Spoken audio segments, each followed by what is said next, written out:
Hello everyone, this is Doreen Hall again from palomapiano.com, and today's topic is going to be why students don't practice and what we can do to fix that.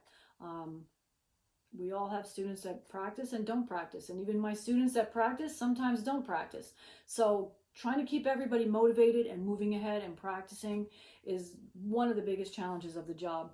And it's really exciting when you have students who are getting things done and coming in every week, and you get to work on those finer points of music and musicality. And it's really challenging when you have students that week after week don't practice. So the number one reason why I feel in my studio why my students don't practice is because they don't read music well.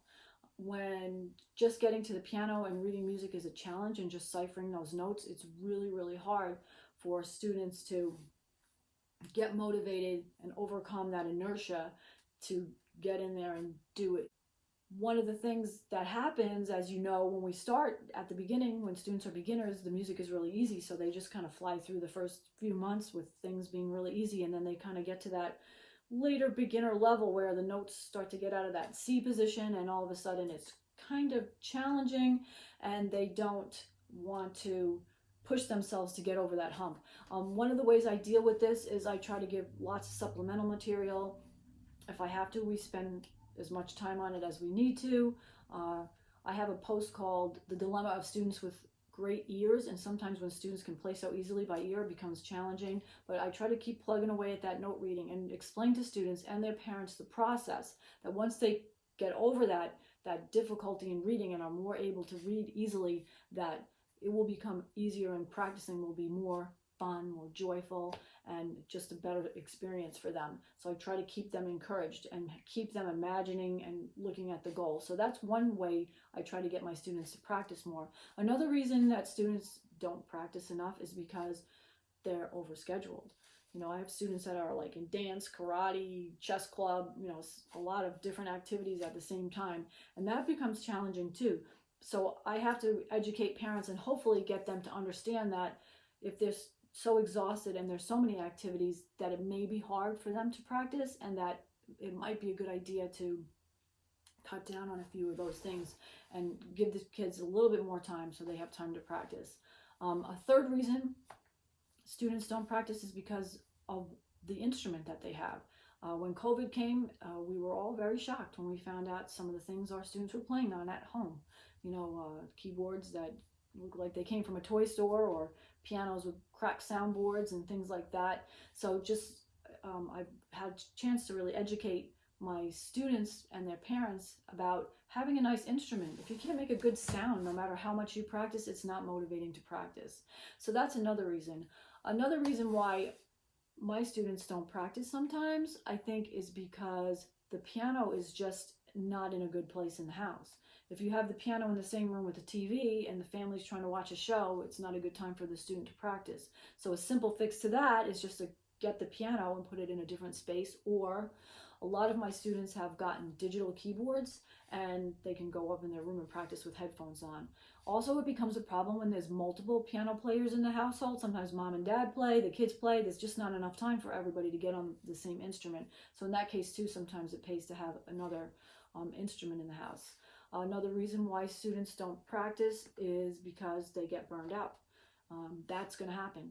We are looking at a 5 to 10 year project at the minimum, and even the best students, even myself, sometimes I just don't feel like practicing. So the remedy for that for me is usually not to try to take a break, because that can, you know, really build upon itself. You know, take the summer off, don't practice, come back, and, you know, we don't try to do that. So a lot of times it's time to switch gears, teach a different style, give them some motivational music, and also just try to keep them going and explain to them that, and their parents, that some level of burnout when you're practicing and learning piano is normal. Another reason why my students sometimes don't practice is that I have a lot of gifted students, and a lot of gifted children and very intelligent children tend to gravitate toward music lessons, and their parents know it's good for them.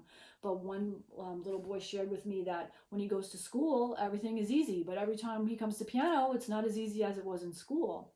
And that was kind of a light bulb moment for me, because I was like, wow, that's true, because you're my only student right now. It's just you and me. So if it's really easy for you, my job is to give you something that's a little bit more challenging, a little bit more of a stretch to make you become a better player.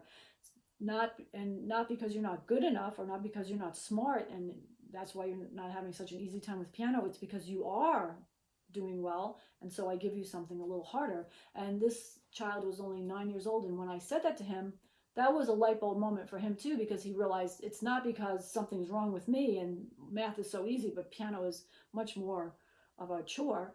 He realized that he's getting better, so he has to work a little bit harder. And he actually said to me, I'm glad that I come here because I like to be challenged. So that was good. Another reason why my students sometimes don't practice is just because they don't like to play the piano. And I have run into a few people in my career, and I have a blog post called My Sewing Analogy.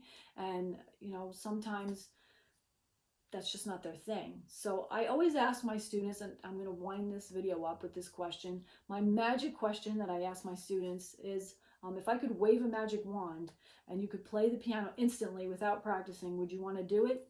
And if they say yes to me, then I know that I have to work to find a solution to their trouble with practicing. If they say no, I just really am not interested, then personally for me, I would prefer that maybe their parents get them into a different activity. I talk about in my blog post how my mom used to try to teach me to sew, and I do admire people who sew. I think it's amazing, but it wasn't my thing. So once in a while I run into that too. So I hope any of these tips will help you if you're frustrated or dealing with some students who aren't practicing. I hope this will help you. If you like this video, please take a moment to like and subscribe to my channel. You'll get notified when new videos come out like this. You'll also get notified when I publish new music, because I put that up on my YouTube channel. And if you'd like some free music, games, and resources to use with your students, go head over to my website. I'll put the link in the description, palomapiano.com, and sign up for a free gold membership. And I will see you in the next video. Thanks for watching.